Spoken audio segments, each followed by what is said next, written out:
Assalamualaikum warahmatullahi wabarakatuh. Al-Fatihah. A'udzu billahi minasyaitonir rajim. Bismillahirrahmanirrahim. Alhamdulillahi rabbil alamin arrahmanir rahim maliki yaumiddin. Iyyaka na'budu wa iyyaka nasta'in. Ihdinas siratal mustaqim, siratal ladzina an'amta 'alaihim ghairil maghdubi 'alaihim waladdallin. Amin. Bismillahirrahmanirrahim. Alhamdulillahi rabbil alamin. Wa sallallahu ala sayyidina wa habibina wa maulana Muhammadin wa ala alihi wa sahbihi ajma'in.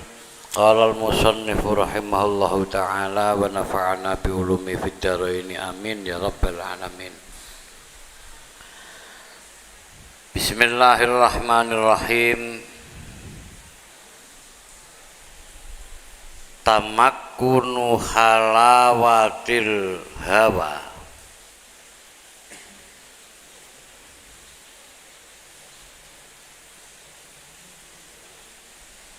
Tamakkunu halawatil hawa utawi mapane rasa manise hawa nafsu utawa condonge nafsu. Tamakkunu halawatil hawa utawi mapane rasa manise kecenderungane nafsu.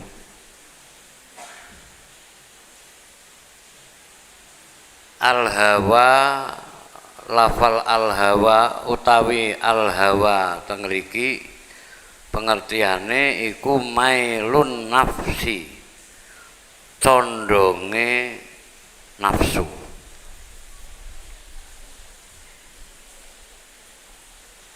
Wal muradu tawi kang den karepaken bihi kelawan mailun nafsi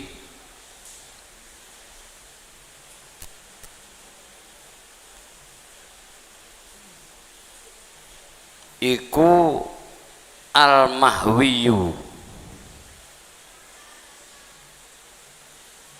perkara kang den condongi. Wa huwa utawi mahwiyu iku asyahawatu, pira-pira syahwat, pira-pira kesenengan. Sehingga maknane tamakkunu halawatil hawa ning kene sing dikersakno dening Syekh Ibnu Athaillah As-Sakandari ae tamakkunu hubbi syahawatid dunya, mapane rasa seneng urusan dunya, minal qalbi saking ati.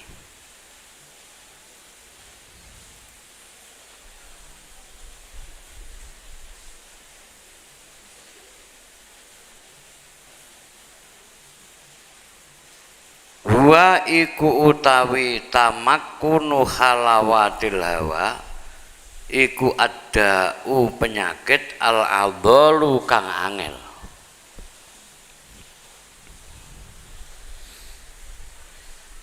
Tegese kesenangane hawa nafsu niku nek pun mapan teng ati niku dadi penyakit sing ngalang-alangi kula sampeyan arep ningkatake marek marang Allah Subhanahu wa taala.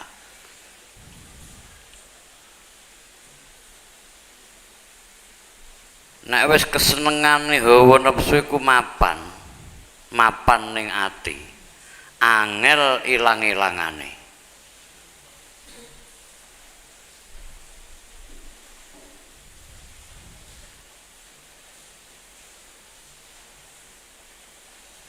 ayil ladzi tegese angel niku ayil ladzi tegese penyakit la tanfa'u kang ora manfaati fihi ing dalem ladzi apa al khailu rekodaya wal asbabu lan pira-pira sebab wal adwiyatu lan pira-pira tombo. Penyakit rupa kesenengane nafsu nek wis mapan ning ati niku diusahakno napa mawon kelawan napa mawon niku angel. Kal imane kaya iman kurang iman piye gambarane Raja Korun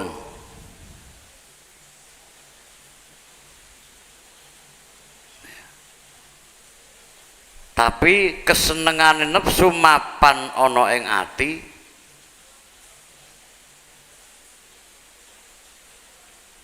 timbul rasa hasud timbul rasa kepengin langgeng pangkate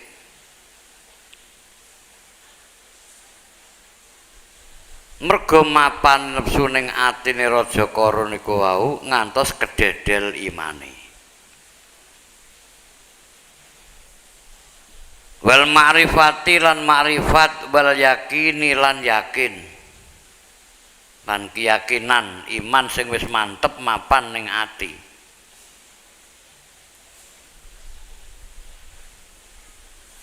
Nanging ampun keterak penyakit kesenengane hawa nafsu mapan ning gone ati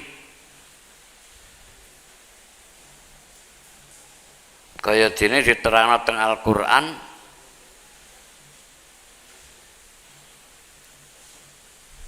zaman Bani Israel yaiku wong sing wis ngrasakno makrifat marang Allah rupane Bal'am ibn Ba'ura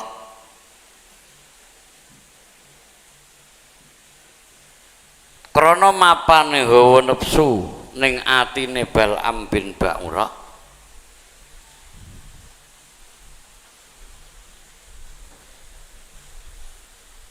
akhire tetep iso dadi kededel imane. Padha uga Bal'am bin Ba'ura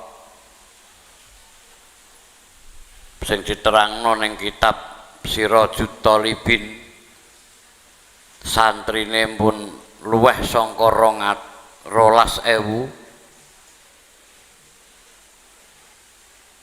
santrine wis kaya-kaya ngancik dadi wong sing padha makrifat marang Allah nganti diparingi apa? Diparingi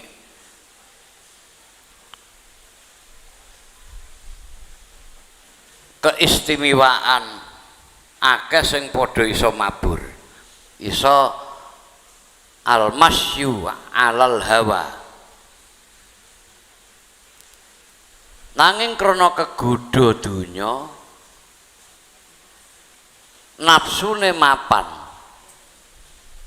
seneng marang donya niki Bal'am bin Ba'ura akhire dijaluk karo kaume supaya masotno Nabi Musa alaihissalam dipasotno karo Bal'am bin Ba'ura padahal Bal'am bin Ba'ura iku wis diparingi dening Allah Subhanahu wa taala iso tawajjuh marang Allah Subhanahu wa taala apa sing dikersakno ucapane Bal'am bin Ba'ura dikabulake dening Allah itu geni dungane mandi bareng Bal'am bin Ba'ura kemelek kesenangane dunya ning atine donga tenan Dungane muk muga-muga Nabi Musa ora iso mlebu ning Palestina. Oleh ndonga teng dhuwure gunung naminipun Gunung Khisan. Ki nyeritakno gambarane saking dhuwure derajate Bal'am bin Ba'ura nalika semono. Diterangno ning Sirajul Thalibin santrine meh padha iso mabur. Iku lagi santrine, 12.000 santrine. Diterangno Bal'am bin Ba'ura iku mandi pangucape. Nanging krana mapane kepinginane condonge nafsu seneng urusan dunya niku ya derajat, pangkat, bondo, kehormatan iku dunya. Akhire ya ndonga tenan. Muga-muga Musa nabine Allah ora iso mlebu ning Palestina. Mandi. Akhire Nabi Musa alaihissalam ora iso mlebu ning Palestina. Mubang-mubeng ning Sinai 40 tahun. Sehingga angger parek ning Palestina balik malih, ning Palestina balik malih. Akhirnya Nabi Musa matur, Gusti, kula kok bingung pun pinten-pinten puluh tahun mboten saged mlebet teng Palestina. Niki dos pundi Gusti? Allah dawuh, oh iya Musa, iku saking mandine kaulaku. Kowe iku dipasotno karo didongakno karo kaulaku sing mandi ucapane. Kowe gak iso mlebu Palestina. Nah, jere Nabi Musa, lah mandi pundi Gusti kalih kula? Wah isih mandi kowe sa Musa. Wong kowe iku lak nabi Rasulku Kalimullah isih mandi kowe. Nek ngoten nggih kula nyuwun Gusti, mugi-mugi Bal'am bin Ba'ura niku matine suul khotimah ya tak turuti. Akhire Nabi Musa nggih mboten saged mlebu ning Palestina. Bal'am bin Ba'ura mati suul khotimah nganti yalhas teng Al-Qur'an nika melet ilate nika. Diodot karo malaikat. Nabi Musa niku krana mandine dungane wong sing keparek karo Gusti Allah. Rupane Bal'am bin Ba'ura. Kejadiane Nabi Musa nganti kapundhut nganti sedo mboten saged mlebet teng kene Masjidil Aqsa, mboten saged mlebet teng Palestina. Dadi mubeng ning gone ereng-erengane Gunung Turisina. Muga sampean ya muga iso ana sing iso tok kono, Allahumma amin. Kula pun niliki ngene bar kula pun ziarah teng makam Nabi Musa iya. Pas dawuh Allah Subhanahu wa taala. Jarake karo Palestina niku karo Masjidil Aqsa sekitar 20 kilo. Karek 20 kilo dugi Palestina. Ora iso mlebu. Mergo saking mandine dungane Bal'am ibn Ba'ura. Nanging kemandene Bal'am bin Ba'ura, imane Bal'am bin Ba'ura, kemakrifatane Bal'am bin Ba'ura didedel, dicopot kali Allah Subhanahu wa taala krana mapane senenge kesenengane nafsu dipapakno ning atine.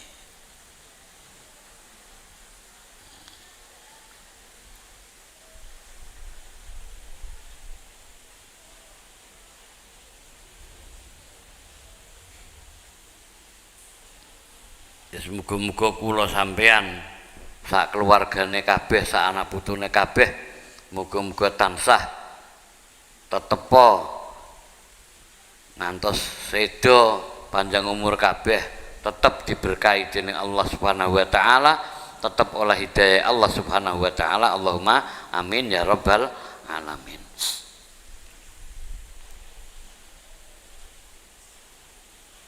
Fa inna da'a mongko temen setuhune penyakit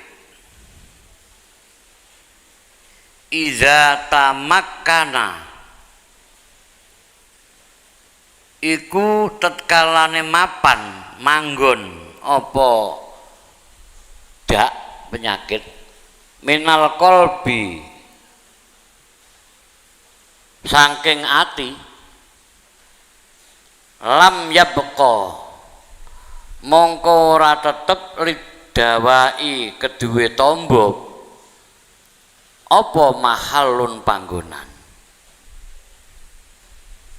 Penyakit iku nek wis mapan ning ati, maknane penyakit ning kene yaiku wujude ngrembakane nuruti hawa nafsu. Iku nek wis mapan ning ati, tombo tambane arep manggon ora iso. Tegese angel tambanane. Ya, mulane kedadian angen ora sithik wong sing ngilmune akeh nanging krana ngetut hawa nafsu. Ngilmune diklemprakno kari ngopeni dunyane, ngopeni derajate, ngopeni pangkate. Niki krana nuruti hawa nafsu, ora bodho, ora pinter. Pokoke kapan jenenge hawa nafsu iki wis mapan ning ati, iki ngalahno sembarang kali. Kejaba nek oleh pituduhe Gusti Allah. Walidha mengkono krana mengkono lam yabqa a'dhala angel apa amruhu perkarane dak wa ta'adzara lan angel apa barauhu warasane warase dak warase penyakit.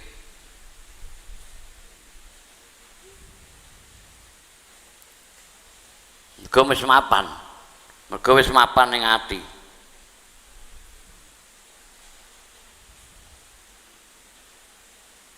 Gambarno gampang mawon. Kula piyambak niku nggih ngrasa nek pun maca ngeten iki angen-angen iya ya. Tak contokno. Mulane sing urung rokok iku aja rokok. Akeh wong ngerti rokok iku apik ora timbang karo rokok. Senajan ora haram. Nganti ana sing ngarani haram. Tapi jumhur ulama orang ngarani haram, tapi tetap ngarani makruh. Ya sampai nangen-nangen. Yo ngerti nek rokok iku luwih apik ora, tapi kon leren yo wegah. Nggih. Wong rokok niku mawon lho gampangane. Mergo wis mapan kadung mapan ning ati. Nggih.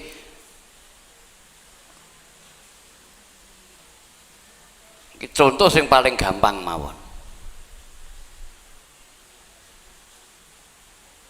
Sing haram ya akeh. Ngerti nek ngombe arak atau tuwak yo. Haram. Yo ngerti ti niku. Tapi kon leren ya wangele mboten karuan. Niki kecenderungan nafsu pun kadung mapan ning ati. Mun sampean terusno dhewe mboten niku tok. Mboten niku tok. Napa mawon kesenengan nafsu niku nek pun mapan ning ati ilang-ilangane tambanane niku angel. Ya nek barange mau barang makruh. Lah nek barange barang haram. Kedah ingkang hati-hati sangat.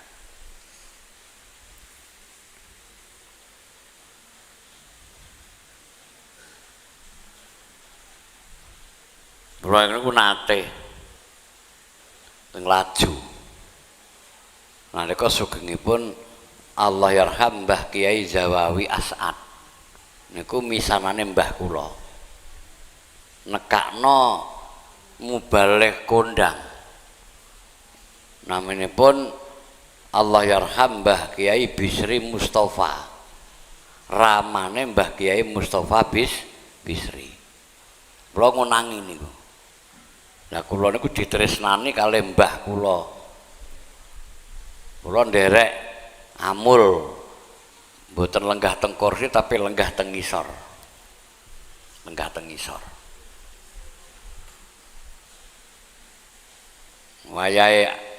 Wayahe azan Mbah Yai Bisri iku nyumet rokok. Kula eling kula. Jedal jedil ngoten. Lah Mbah Yai Zawawi niku ya takon. Ana azan kok ora leren rokoke kok malah jedal jedil. Ditakoni. Mbah, napa jenengan iki kiai gedhe ana azan kok malah rokok jedal jedil? Jere Mbah Yai Bisri. Nggih kula niki ora tak sebuli rokok ngeten ra krungu azan kula. Dadi guyonan wong loro padha guyune perkara rokok niku wau. Kadang-kadang rokok iku ya ngono, mulane ya ana kiai sing rokok ya ana kiai sing moh rokok ya wis apike piye lah. Allah yarham Mbah Kiai Wahab Hasbullah. Sing ngedekno NU sareng kalih Mbah Hadratus Syekh Mbah Kiai Hasyim Asy'ari. Mbah Wahab niku rokoke ngebut pokoke. Nggo ijek sugeng ngono kaya kula ngeten. Wis rokoke ngebut. Iku Mbah Wahab. Tambak beras ya. Kula crita ngeten putune napa pengenane. Kula critakno teng kene pertemuan PCNU Tuban kalih Bojonegoro, Babat Gresik Lamongan. Kula critakno. Teng tambak beras. Nalika sugengipun Mbah Yai Wahab Hasbullah. Dalu-dalu jam 12. Sekitar dalu jam 12. Mbah Yai Wahab Hasbullah niku niliki santrine keliling teng pondok, nguri-nguri pondok ngoten, kalih rokokan. Kula nyeritakno kiai sing rokok niki. Bareng ning pojokan kendel kalih rokok ning gurine pondok. Delalah santrine niku wau ya keliling mergo piyambake nggih pengurus. Dadi priyaine pas keliling delalah sijine pengurus niku wau melok keliling gak jarak kepethuk ana wong rokokan ning nguri pondok. Kok sapa jedal-jedil iku? Dipareki santrine mau mungel ngeten. Sak sedotan, Kang.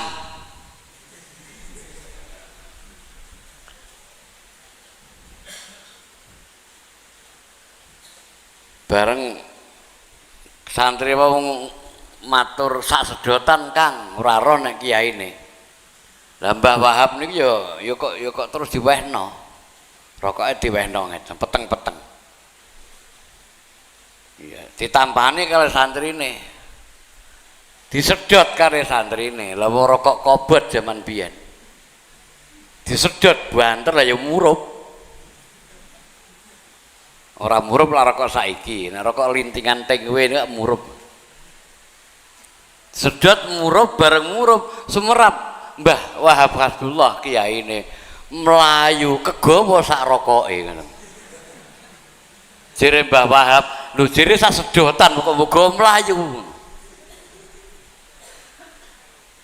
Iki cerita kiai rokok. Perkara sak sedotan oleh berkah, akhirnya santrine iku mau dadi kiai gedhe pisan ning Banyuwangi ngriko. Tapi aja ditiru. Mana do golek rokokku. Nah dhewe kalih Mbah Kyai Bisri Sansuri iku nggih pendiri NU. Jadi ana 3 serangkai sing sepuh Hadratus Syekh Mbah Kyai Hasyim Asy'ari, terus ana Mbah Kyai Wahab Hasbullah, banjur ana IP-ne Mbah Kyai Wahab Hasbullah namanipun Mbah Kyai Bisri Sansuri. Sing akhirnya Mbah Kyai Bisri Sansuri besanan kalih Hadratus Syekh Mbah Hasyim Asy'ari. Rupane sinten niku Kyai Wahid Hasyim sing duwe putra Gus Dur niku sing estri sangka ibu sangka Mbah Bisri Sansuri, bapak sangka Mbah Kyai Hasyim Asy'ari. Mbah Kyai Bisri Sansuri beda kali Mbah Wahab, moh rokok. Jadi kiai ku ya ana sing rokok, ya ana sing ora. Nek ana kiai rokok sampai nggih mendel mawon. Nek ana kiai ora rokok nggih sampean nggih mendel mawon. Mergo muktamar NU kawit ayah ana nganti ayah ini niku urung ana keputusan rokok haram iku ora eneng. Tapi santri-santri Pondok Sunan Bejagung kula pengin rokok. Gak oleh rokok. Ora kok perkara haram ora haram, tapi mergo urung iso mergawe. Sampeyan wis iso mergawe ya. Ndang rokok-rokok kono. Aku ora perintah.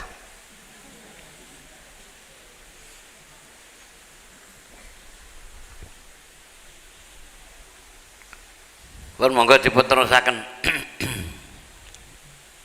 Dadi nepsu niku nek wis mapan ning ati, kesenengan nepsu nek wis mapan ning ati, iku iso ngalahno sekabehane. Ngibarat penyakit angel tambanane. Fala yufidu mongko ora maedai fihi ing dalem dak illa waridun angin perkara kang tumeka angin warid ilahiyun kang bangsa pangeran. Gampangane warid niku kejaba nek Allah ngersakno gawe tombo. Jadi fala yufidu fihi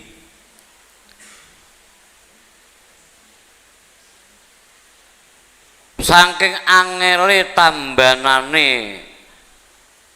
nek wis kesenengan nafsu mapan ning ati ngibarat penyakit iku tambanane angel. Fala yufidu fihi illa waridun ilahiyun. Sing iso nambani, sing iso dadi tombo yaiku warid ilahi.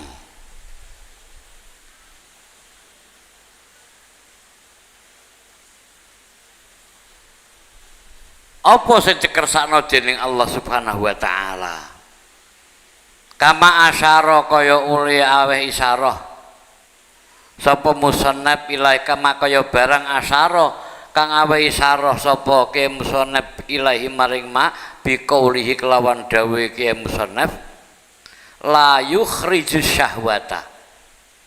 Ora bisa ngetokaken asyahwata ing syahwat minal qalbi ang saking ati illa khaufun angin apa wedi muzaijun kang ngagetaken.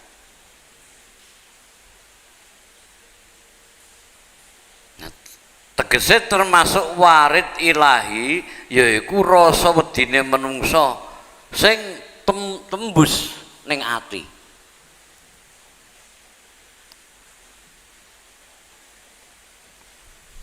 Dawe Syekh Ibnu Athaillah Sakandari ora iso ngetokno syahwat, ora iso ngilangno senenge ati, senenge nafsu sing wis nempel ning ati kejaba rasa khauf muzijun, rasa wedi sing ngguncangaken ati, sing ngagetaken ati. Yaridu teka apa khauf alal qalbi ing atase ati min syuhudi sifatil jalali saking ningali pira-pira sifat jalali Allah subhanahu wa ta'ala. Eling-eling siksane Allah,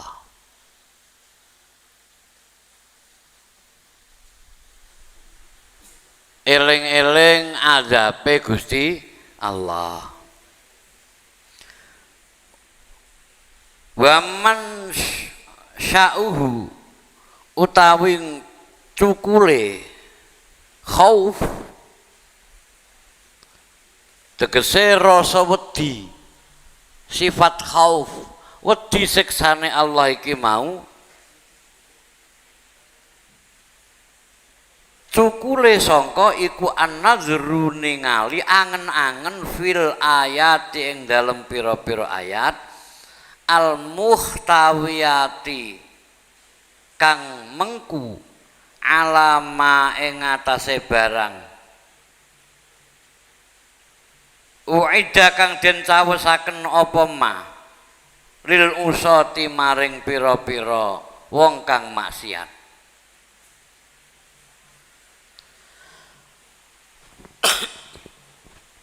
Jadi sing iso mandekno, sing iso ngendhaleni kesenengan nafsu sing wis mapan ning ati ku mau yaiku rasa wedi siksane Allah. Khaufun muz'ijun. Nah, sifat khauf iso mapan ning ati niki wau nek tiyang niku kersa ningali, kersa angen-angen sifat jalali Allah. Moho perkasane Allah.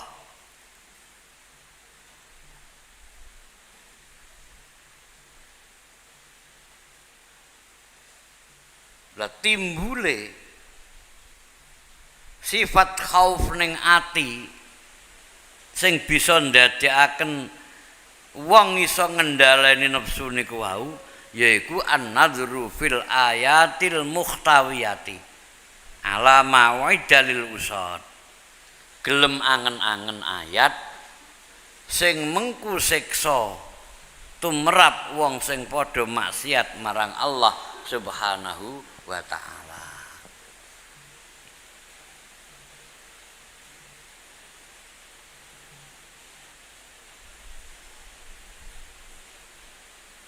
Wa tadzakkuru lan uli eling-eling wong nuzulal mauti ing temurune pati bihi kelawan man.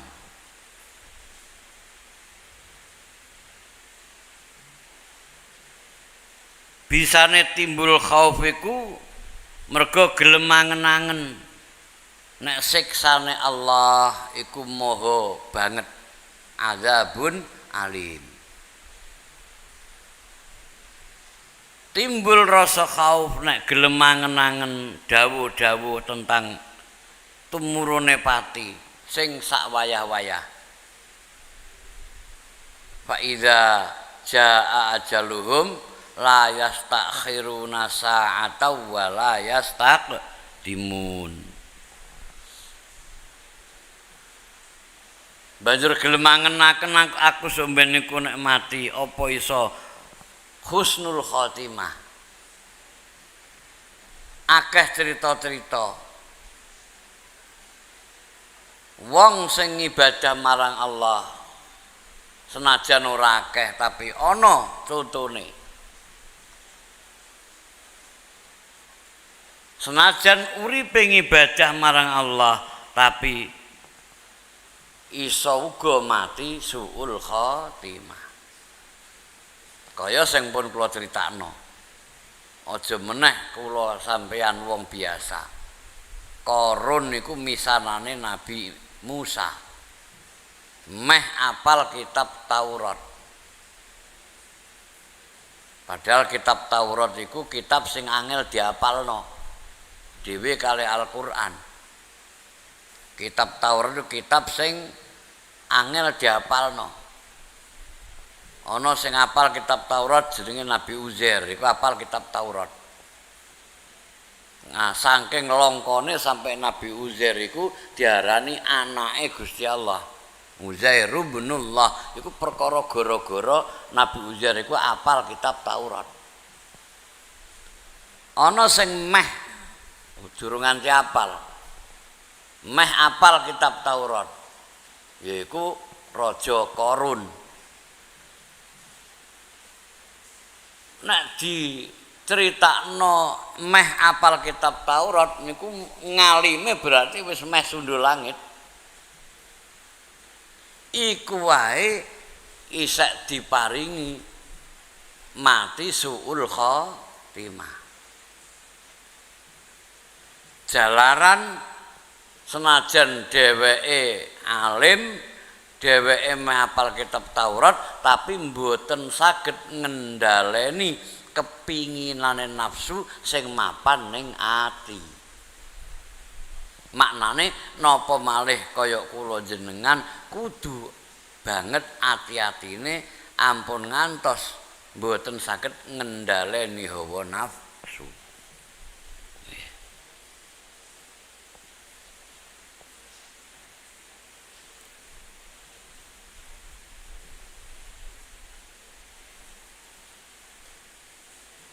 Entek ana hadise dawuh Kanjeng Rasulullah sallallahu alaihi wasallam. Nika dakhalat imra'atun bihirratin.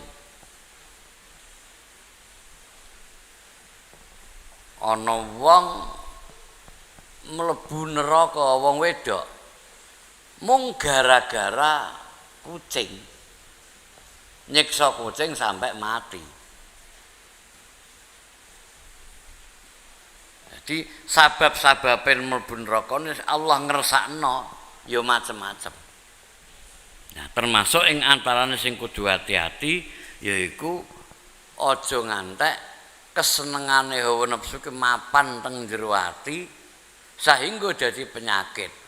Nek wis dadi nek mapan ning ati ngibarat penyakit iku angel tambanane kejaba nek oleh pitulunge Allah.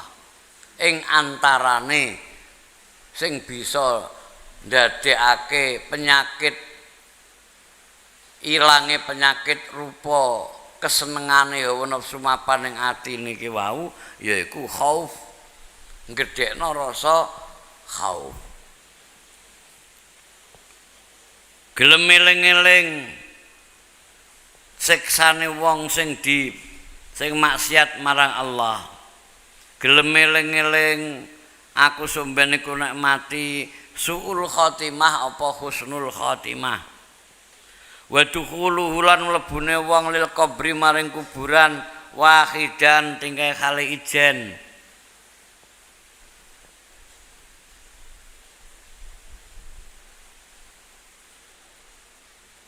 Wa su'alul malakaini lan pitakone malaikat loro mungkar lan nakil ma'a ahwalil khasri sertane pekiwe kumpul ning ora-ora mahsyar wal ma'adi lan nggon bali tegese dina kiamat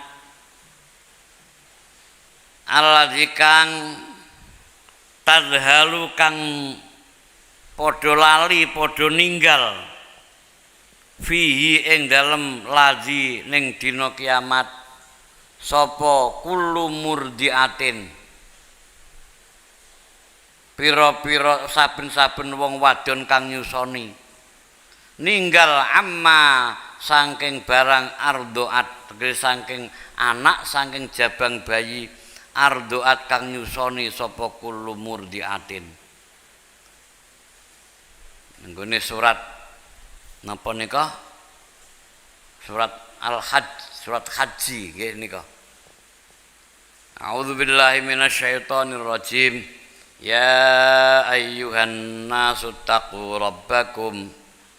Inna zalzalatas saati syai'un 'adzim. Surat Al-Hajj mungkin sampean goleki. He wong para manusa, ittaqu rabbakum. Padha takwa sira kabeh rabbakum ing pangeranira kabeh. Ayo padha ngibadah sing temenanan ningkatno oleh takwa marang Allah. Ngerti ya? Inna zalzalas saati syai'un 'adzim. Gunjang ganjinge dina kiamat iku banget. Iku banget.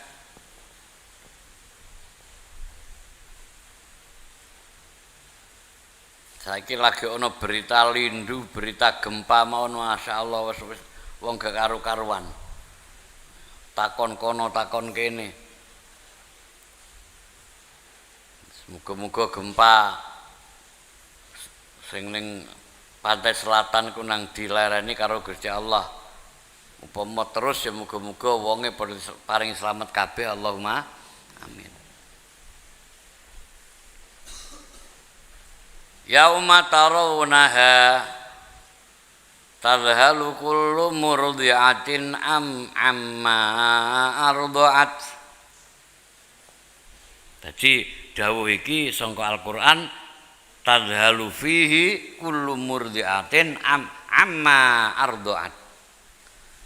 Yauma tarawunaha tadhalu kullu murdi'atin amma arda'at wa tad'u kullu dhati hamlin hamlaha wa taran nasa sukara wa ma hum bisukara walakinna 'adzaballahi syadid. Teng surat Al-Hajj ngene iku. Yauma tarawunaha, ya ing dalem dina kiamat iku sira bakal ningali nek ngonangi. Tapi kira-kira ya muga-muga ora ngonangi.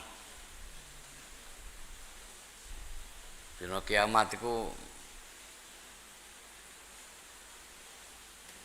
wis ngibarate ana ing dina kiamat iku tadhalu kullu murdi'atin, padha lali, padha ninggal.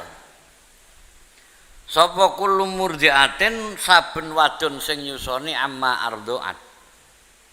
Sangka jabang bayi sing disusoni. Sangka bangete pekiwuhe dina kiamat. Ana wong nyusoni lali ceblok anake kelalen. Wis ora ngopeni anake padha ngopeni awake dhewe. Wa tad'u kullu dhati hamlin hamlaha. Wong hamil keguguran ceblok kabeh. Saking bangete pekiwuhe dina kiamat. Jajal sampean bayangno. Wa taron nasa sukara, wong kaya wong mendem. Njilingi ngalor ngidul ngetan ngulon. Tapi wa mahum bisukara, sejatine ora mendem. Walakin nadzaballahi syadid. Yaiku dina kiamat iku wong padha poyang-payengan ngono iku mau ora kok perkara mendem. Tapi siksane Allah banget rekasane tumrap kaulane Allah sing ora oleh pengayomane Gusti Allah.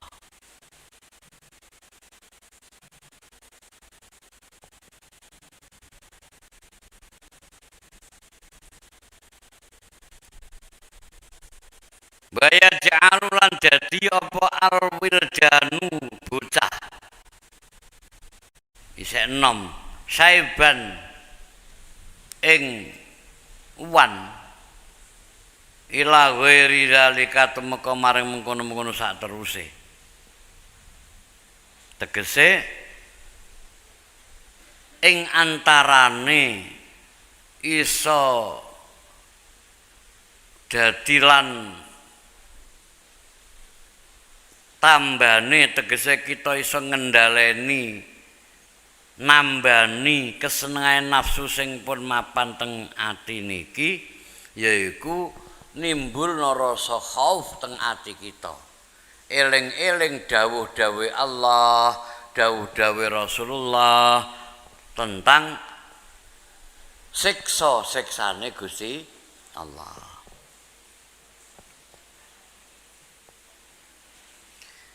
Nek ora rasa sakliyane rasa khauf ning jerone timbul ning ati au syaukun utawa rindu utawa bronto cara biyen iku bronto rindu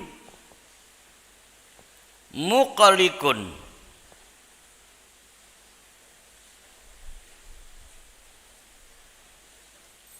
kang geteraken ati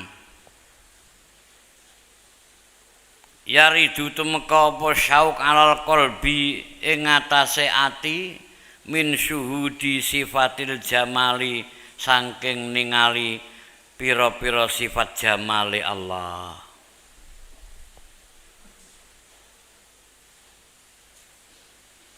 Sifat moho welas, sifat moho asih, sifat moho murahe Gusti Allah.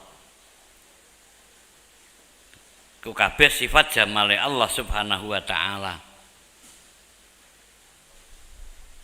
Wa man sya'u ta nggon cukule syaukun iku an-nadru ningali angen-angen fil ayati ing dalem pira-pira ayat Al-Qur'an al-muhtawiyati kang mengku alama ing atase barang uida kang den cawisaken apa mah li ahli taati maring wong kang padha ahli taat maring Gusti Allah. Wa tadzakuru lan uli eling-eling wong ma ing barang uida kang den cawisaken apa mah li auliyaihi maring pira-pira waline Allah bayane minan naimi yaiku pira-pira kenikmatan. Mimma bayane saing barang la aina kang ora ana mripat iku roat ningali apa mripat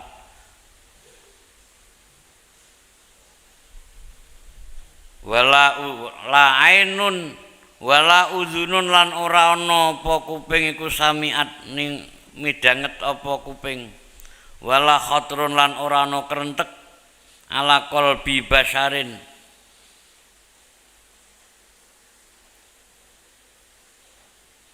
iku tetep ing atase atine manusa ila ghairi zalika tumeka maring tumeka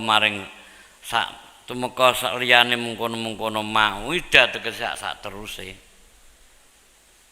Nomor 2 carane nambani ati saliyane wedi siksane Allah yaiku ati krasa seneng lan kepengin lan rindu maring apa sing dititahake dening Allah kaya dene sing diparingake maring wong sing ahli taat sing diparingake maring wong sing saleh-saleh nganti sing diparingake dening Allah marang para waline Allah.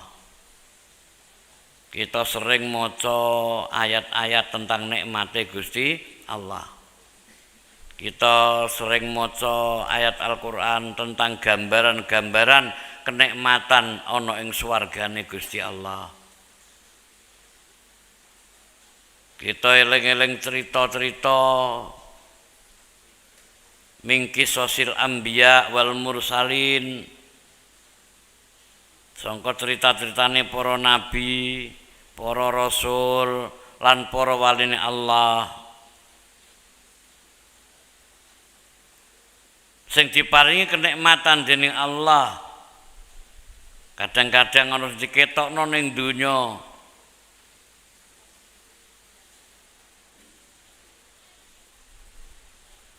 tanpa mergawe diparingi rezeki dening Gusti Allah. Rezeki teko dhewe senajan wonge gak usah mergawe. Kenikmatan arupa senajan iku rupa karomah sing diparingaken dening Allah dhateng para waline Allah. Ing sejatine Allah dawuh sampeyan tingali surat An-Nahl sifat jamale Allah yaiku dawe Allah Subhanahu wa taala man amila sholihan min dzakarin au unsa wa huwa mu'minun falanuhyiyannahu hayatan thayyibah walanajziyannahum ajrahum bi ahsani ma kanu ya'malun.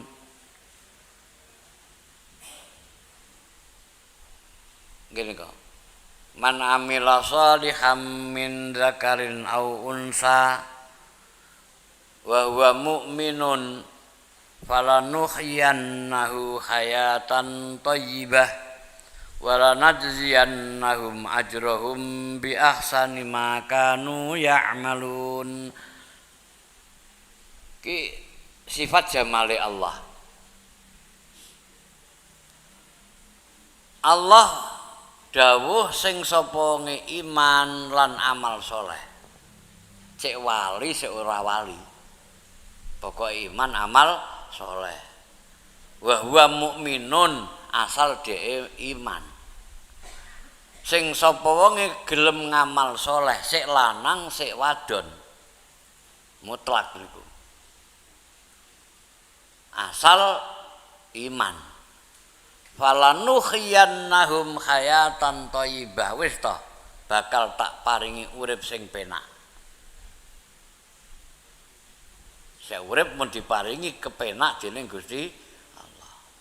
Diiming-iming diberi harapan kalau Allah Subhanahu wa taala iki ora khusus ning wali lan iki kabeh kawulane Allah. Sik wali sik ora wali niku oleh kesempatan nindakno niki iman amal soleh aja kuwatir falanuhiyannahum hayatan thayyibah ning donya diparingi urip enak walanajziyannahum ajrahum bi ahsani ma kanu ya'malun ning akhirat diparingi piwales ganjaran swargane Allah Subhanahu wa taala. Diunganangen ayat-ayat babakan swarga, cerita-cerita babakan nabine Allah, cerita-cerita babakan wong sing salih ndadekake timbul sifat bronto, sifat rindu marang Allah Subhanahu wa taala. Nek wis ngono iso terobati. Kesenengan nafsu sing mapan ning atiku berkurang jalaran ana krasa bronto kangen rindu marek marang Allah Subhanahu wa taala.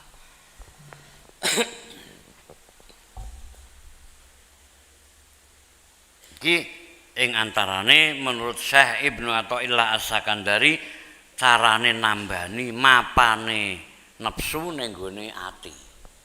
Mergo mapan nafsu ning ati niku angel tambanane. Konsep sing didhawuhna dening Imam Syekh Ibnu Athaillah Sakandari iso tumbuh rasa khauf ning ati. Loro timbul rasa bronto kepengin kangen rindu ngibadah marang Allah Subhanahu wa taala. Wal muwadzabatu utawi netepi gelem rutin ala huduri majalis zikri ing atase nekani majelis zikir pira-pira majelis zikir kaya ngeten iki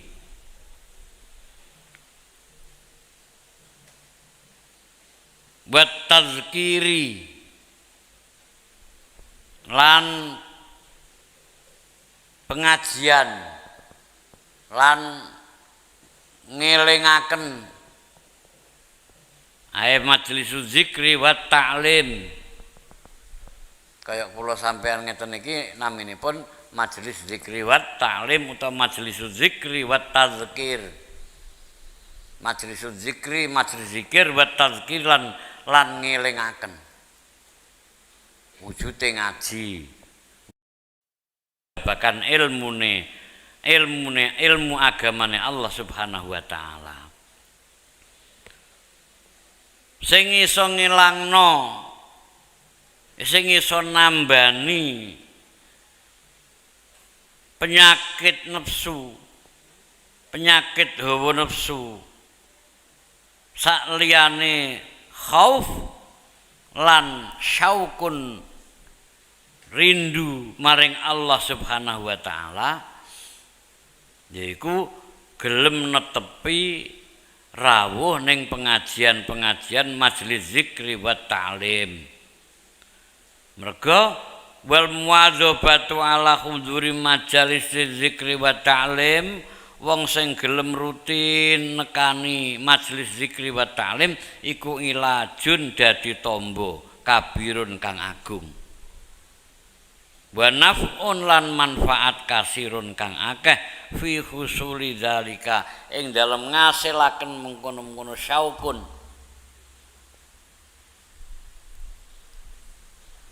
Wong iso timbul cinta, kepengin bronto, rindu marang Allah Subhanahu wa taala iku merga padha gelem maca ayat-ayat dawuhe Allah. Maca kisah-kisah para wali, para nabi. Termasuk sing nimbulake rasa rindu marang Allah Subhanahu wa taala yaiku padha gelem netepi, gelem rutin ngaji lan zikir.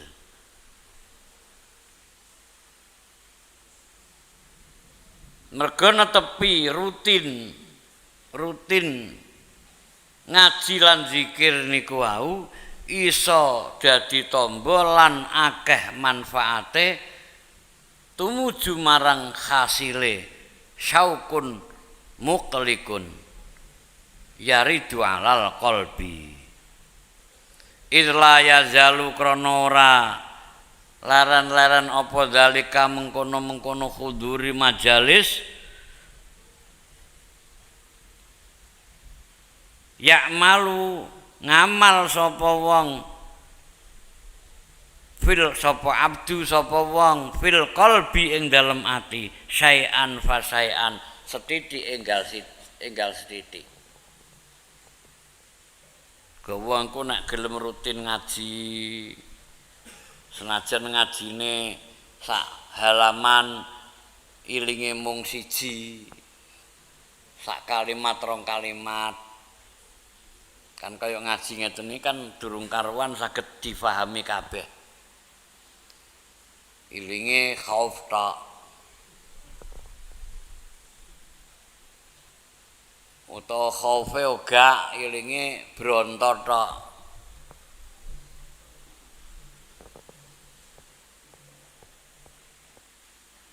Senajan sithik-sithik saged nglakoni syai'an fa syai'an. Sithik-sithik saged ningkataken angsale kita ngibadah marang Allah, sithik-sithik kita saged berusaha menghindari napa ingkang dilarang dening Allah. Ila ayas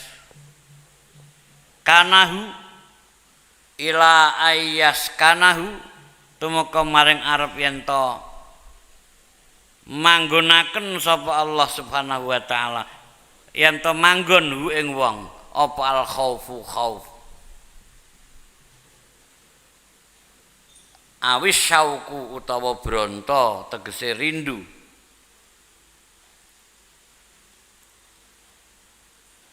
Ya muga-muga krana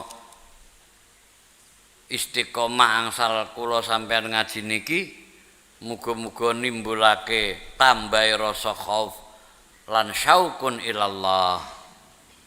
Khaufun min azabillah, wedi siksane Allah.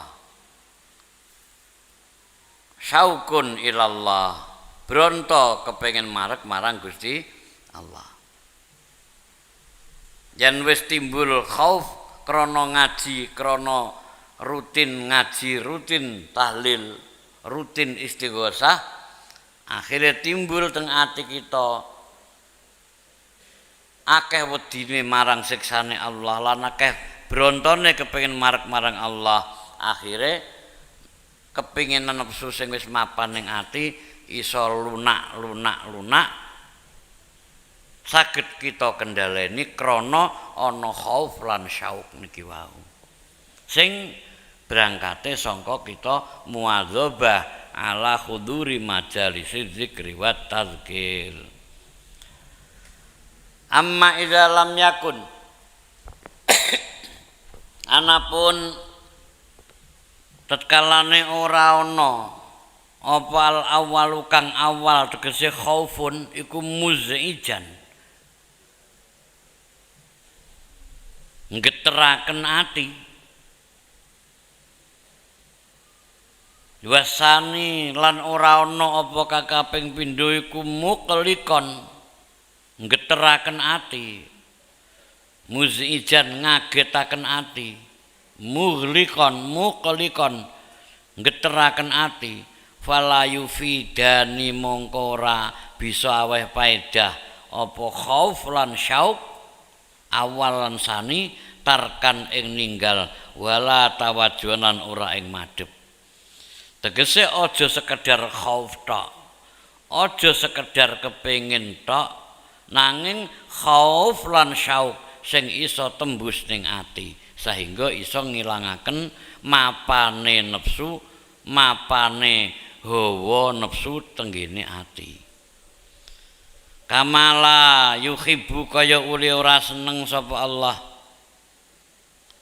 al amala ing ngamal al mustaraka kang den sekutuaken. Apa ngamal den sekutuaken wa utawi ngamal sing mustarak iku al masubu ngamal kang den campuri birya kelawan riya wa tasannu ilan gawe-gawe. Kadzalika kaya mengkono-mengkono layu hibu ora seneng apa al qalbu ora seneng sapa Allah al qalba ing ati al mustaraka kang den barengaken wa utawi qalbal mustarak iku allazi perkara fihi kang iku tep ing dalem lazi mahabbatu ghairillahi utawi seneng maring saliyane Allah. Jadi qalbal mustarak niku ati sing seneng mustarak, seneng sing sekutonan, seneng sing bebarengan, ana seneng loro yaiku mahabbah maring Allah tapi ya mahabbah maring saliyane Allah. Iki repot.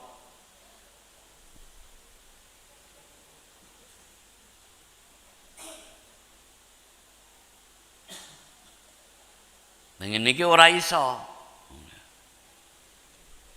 Ya seneng Gusti Allah, ya seneng maring saliyane Gusti Allah. Gak iso.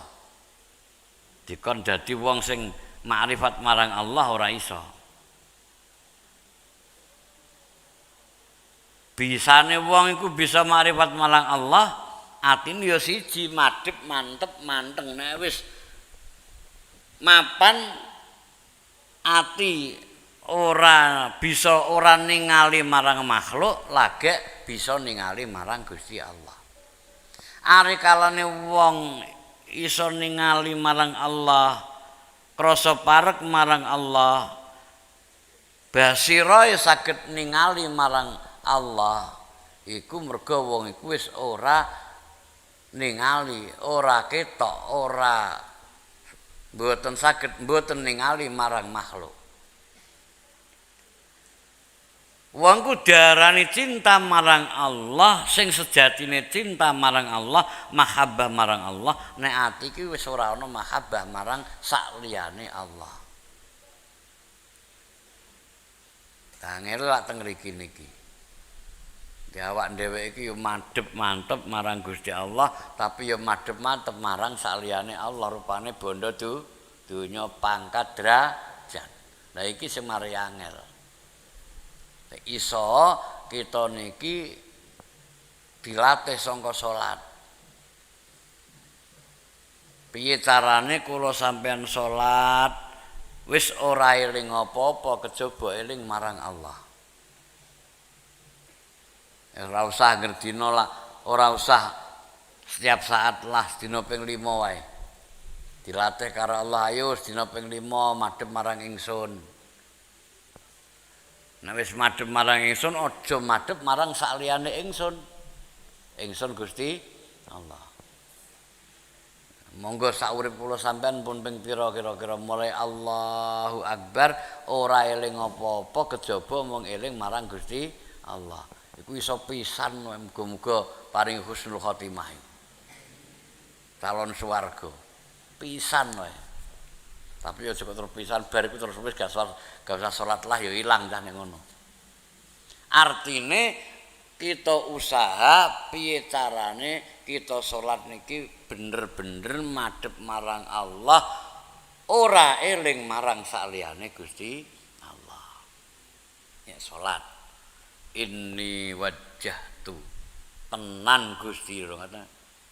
Inni wajjahtu tenan Gusti kula niki madhep dhateng panjenengan. Inni tenan Gusti tubuhne kula nganggo ini kok. Jane ora sanggo ini lampun saged. Wajjahtu wajhiya lilladzi fatara samawati kula madhep dhateng panjenengan ya Allah. Niki ora tambahi ini. Tenan Gusti saestu Gusti kula madhep dhateng panjenengan. Ajal iku nang terus ning ati. Nek sepur ngoten niku terus gak eling apa-apa kejaba eling marang Gusti Allah. Sampai tuk ka'annaka tartarohu kaya-kaya sira ningali marang Gusti Allah. Ki piye carane ya mbah? Ya dimaknani.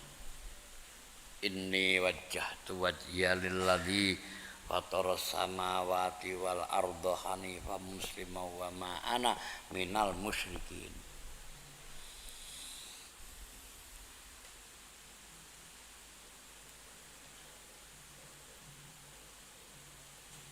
Kabira walhamdulillah kasir wa subhanallah purata wa asira inni wajhatu madhep. Mulai Allahu Akbar wis ilang kabeh donya niki. Madhepe mung sing ana mung Gusti Allah. Nah, secara tidak langsung kula sampean niki diperintah kali Allah. Secara langsung Kanjeng Nabi dawuh. Ubud rabbaka. Sira nyembah marang pangeranira ka'annaka tarahu kaya-kaya sira ningali marang Gusti Allah. Fa illam takun tarahu dawuh Kanjeng Nabi senajan sira ora ningali Gusti urung iso ningali Allah fa innahu yaraka Gusti Allah iku mirsani marang sira.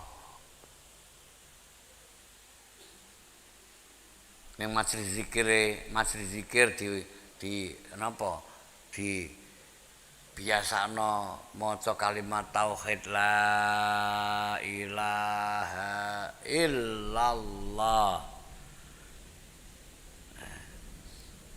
Guru-guru tarekat niku nek ngendikan la ilaha illallah pas ngendikan maca la ilaha niki mbuang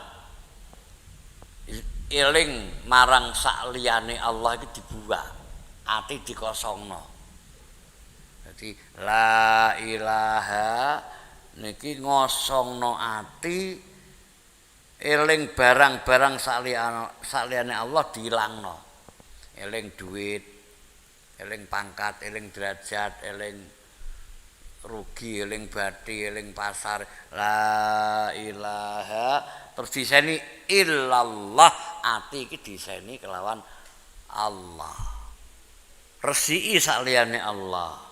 Iseni kelawan Allah la ilaha illallah la ilaha illallah, la ilaha illallah. Iki nggih ben napa nalika ngucap niku minangka latihan supaya wong ku iso madhep mantep marang Allah. Nek wis madhep ilang liyane Allah Subhanahu wa taala ora mapan ning gone atine. Niki jenenge mahabbah maring Allah sing tanpa mahabbah maring saliyane Allah. Tegese ora al-qalbul mustarak. Wa sukunu lan anteng ilahi maring saliyane Allah. Wal i'timadu lan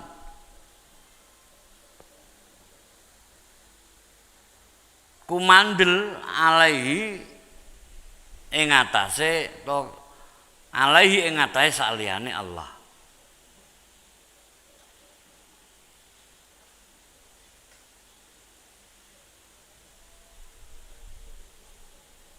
Dan atiku mahabbah maring Allah, atine anteng sowan ning ngarsane Gusti Allah, atine rumangsa anteng madhep marang Allah, ati rumangsa nek awak iki wis ana sing ngatur yaiku Gusti Allah, sing nglindungi Gusti Allah, sing paring rezeki Gusti Allah.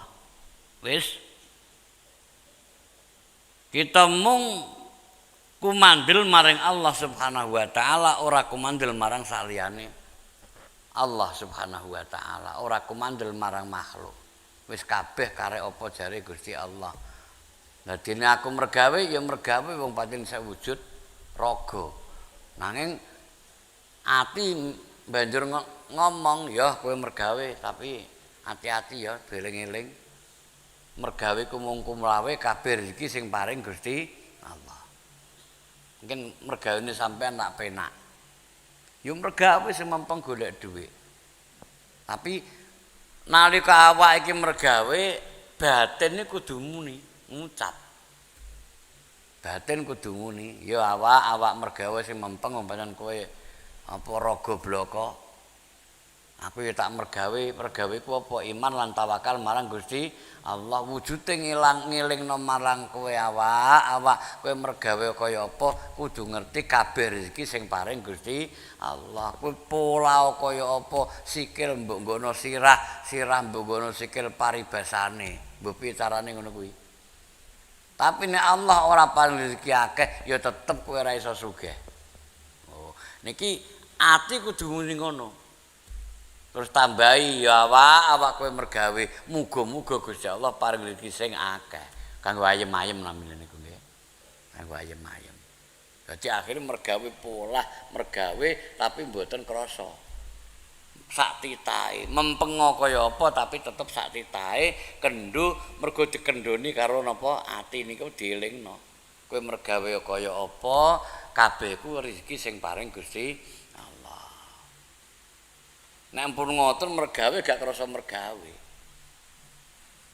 Awake mergawe, atine tetep zikir marang Allah Subhanahu wa taala. Iku nek wis ngepasi, ya wis. Allah paring falanuhyiyannahu hayatan thayyibah walanajziyannahum ajrahum bi ahsani ma kanu ya'malun. Ning donya penak. Ning akhirat ya penak. Allahumma amin ya rabbal alamin. Muga-muga ngeten iki iso kita cerna. Sayan fa sayan sithik enggal sithik saged kita rasakno, kita tindakno. Dadi akhire padha. Dadi wong melarat ya penak, dadi wong sugih ya penak. Dadi wong rezekine akeh ya penak, dadi wong ora duwe rezekine saithik nggih tetep penak. Sebab napa? Urip iku muga napa? Fata morgana. Ketoke wujud tapi sejatine ya ora wujud.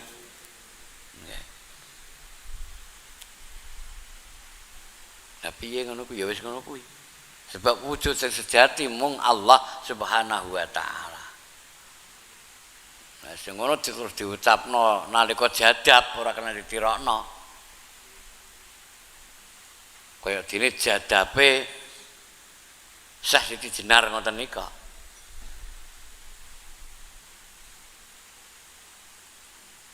Nggih, ku ngucap ora ana ning donya iki sing ana mung Allah. Lah kowe iku sapa? Allah. Jadab. Namanya apa? Jadab. Jadab itu ditarik karo Allah Subhanahu wa taala. Ketoke raga tapi karek ruh. Niku jenenge jadab. Nah, jadab iku ora ana hukume wong jadab. Nah, sing waras aja melok.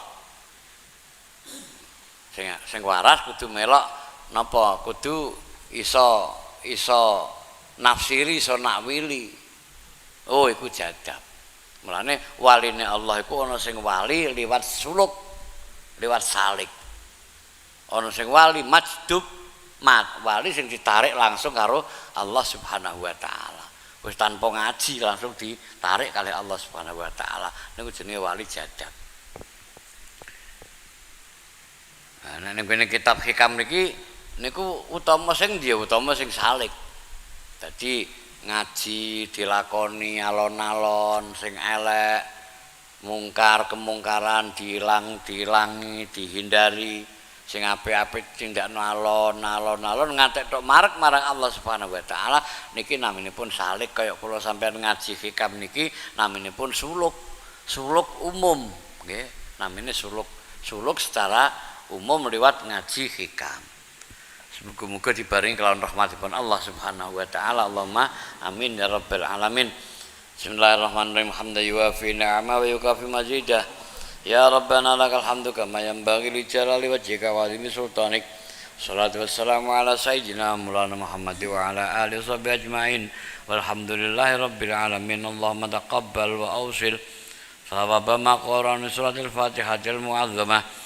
وما قرأنا من سورة الإخلاص وعوذتين وما لنا استغفرنا صلينا إلى حضرة حبيبنا وشفيعنا مولانا محمد صلى الله عليه وسلم وآله وصحبه أجمعين وإلى حضرة جميع الأنبياء والمرسلين والشهداء والأولياء الصالحين خصوصا سلطان أولياء الشيخ عبد القادر الجيلاني والقطب رباني سابية الشاذلي والشيخ محمد بن Naqsabandi وإلى حضرة Mbah Sunan Bejagung Mbah Pangeran Penguru Syekh Hasyim Alamuddin Jamil auliya wa sholihin wa ila jami'al kubur minal muslimat wal ahya'i minal amwat husana jadin wa jaddatina wa abaina wa ummatina wa ikhwana akhwatina wa jami'i masyayikhina. Allahumma ighfir lahum warhamhum wa'afihim wa'fu anhum.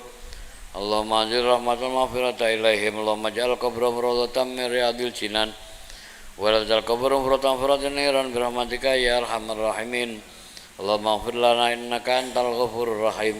Allahumma arhamna innaka antal khairur rahimin. Allahumma ansurna innaka antal khairun nasirin. Allahumma arzuqna innaka antal khairur raziqin. Allahumma ja'alna fi zumrati ibadika sholihin bi fadlika wa judika birahmatika ya arhamar rahimin. Allahumma iftah lana futuhal arifin bifadlika wa judika birahmatika ya arhamar rahimin. Rabbana taqabbal minna innaka antas samiul alim wa tub alaina innaka antat tawwabur rahim.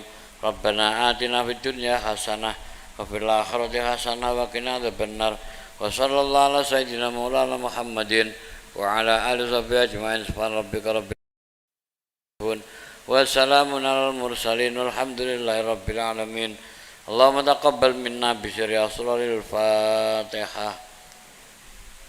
Iyyaka na'budu wa iyyaka nasta'in.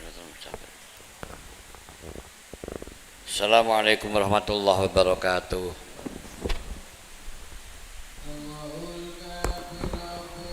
Kafi qasadanal kafi wajadanal likulin kafi kafanal kafi wa ni'mal kafi alhamdulillah.